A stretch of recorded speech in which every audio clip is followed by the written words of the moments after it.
Hello student, आज हम हिंदी में व्याकरण के अंतर्गत संज्ञा का विस्तार पूर्वक अध्ययन करेंगे। वैसे तो आपने ये पहले भी पढ़ा होगा, लेकिन ये आप पुनरावृत्ति के उसमें रख लीजिए। इसमें आपका रिवीजन हो जाएगा और संज्ञा हमारे व्याकरण में बहुत ही इम्पोर्टेंट है, जिसका हमें अध्ययन करना चाहिए। देखिए, सबसे पहले हम इसमें संज्ञा का अर्थ समझेंगे कि संज्ञा क्या होती है, संज्ञा किसे कहते हैं और संज्ञा कितने प्रकार की होती है। देखिए, किसी वस्तु, व्यक्ति, स्थान या भाव के नाम को संज्ञा कहते हैं।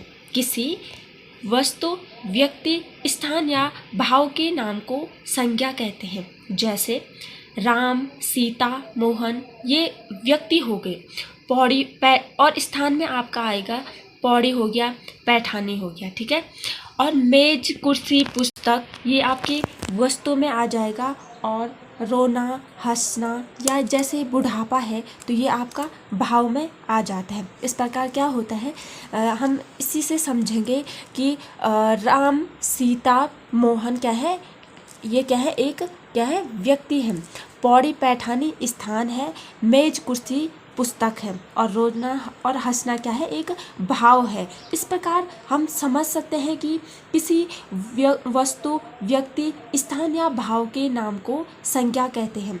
जिन शब्दों से हमें किसी वस्तु, व्यक्ति, स्थान या भाव का बोध होता है, उन शब्दों को हम संज्ञा शब्द कहते हैं। अब इसके माध्यम से हम समझेंगे, जैसे राम क्या है, राम एक व्यक्ति है। पुस्तक क्या है, वस्तु है। और पौड़ी, पैठानी या देहरादून क्या है, स्थान है। तो इससे क्या हो रहा है, इस राम से क्या हो रहा है, एक व्यक्ति का हमें बोध हो रहा है। पुस्तक से क्या हो रहा है, एक वस्तु का बोध हो रहा है। और पौड़ी, पैठानी, देहरादून जो ये शब्द है, इससे क्या हो रहा है, हमें एक स्थान का बोध हो रहा है। तो इस प्रकार क्या है, किसी वस्तु, स्थान, व्यक्ति या भाव के नाम को संज्ञा कहते हैं। अब हम संज्ञा के भेद देख लेते हैं। संज्ञा को 5 भागों में बांटा गया है। संज्ञा के 5 भेद होते हैं। इसमें पहला आपका व्यक्तिवाचक संज्ञा, दूसरा आपका जातिवाचक संज्ञा, तीसरा है आपका भाववाचक संज्ञा, चौथा है आपका समुदायवाचक संज्ञा और पांचवा है आपका द्रव्यवाचक संज्ञा। अब हमें इससे विस्तृत अध्ययन करेंगे, हम विस्तार पूर्वक इसको समझेंगे।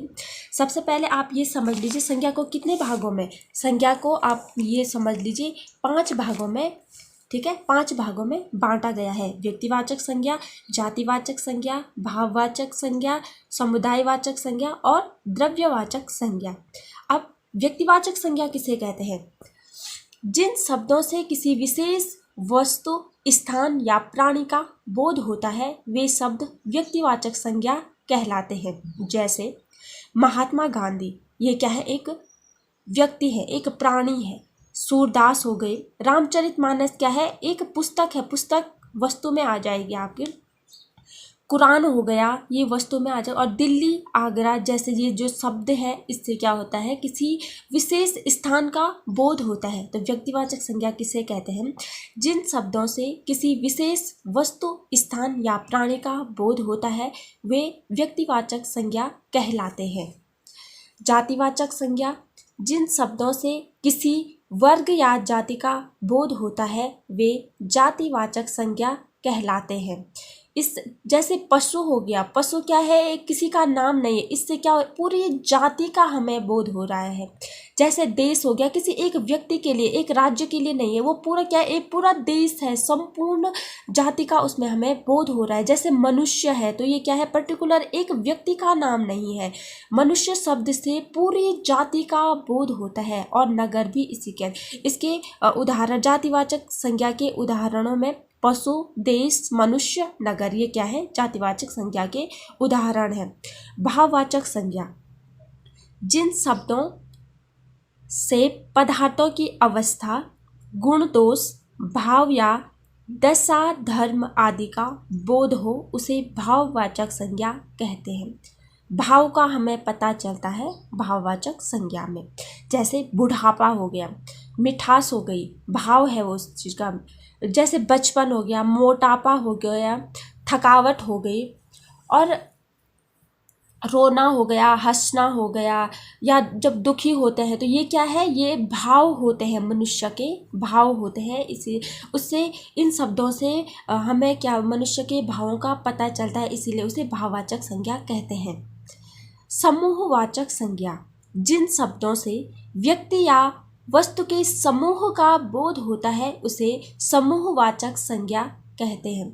समूह, परिवार, जैसे इसमें क्या है, परिवार हो गया, कक्षा, सेना, भीड़, पुलिस आदि। परिवार क्या होता है, परिवार में एक व्यक्ति नहीं होता है बल्कि अनेक व्यक्तियों से मिलकर क्या होता है, परिवार बनता है। जैसे कक्षा है, एक छात्र नहीं रहता है, कई छात्र छात्राओं की संख्याओं को मिलाकर क्या होता है, कक्षा बनती है।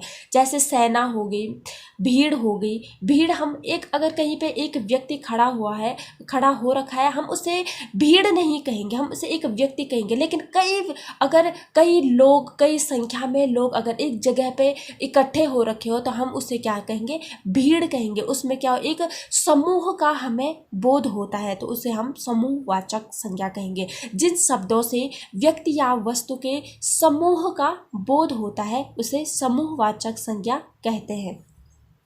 द्रव्यवाचक संज्ञा, जिन शब्दों से किसी द्रव्य या पदार्थ का बोध होता है, जिन शब्दों से किसी द्रव्य या पदार्थ का बोध होता है उसे द्रव्यवाचक संज्ञा कहते हैं। जैसे पानी, तेल, घी।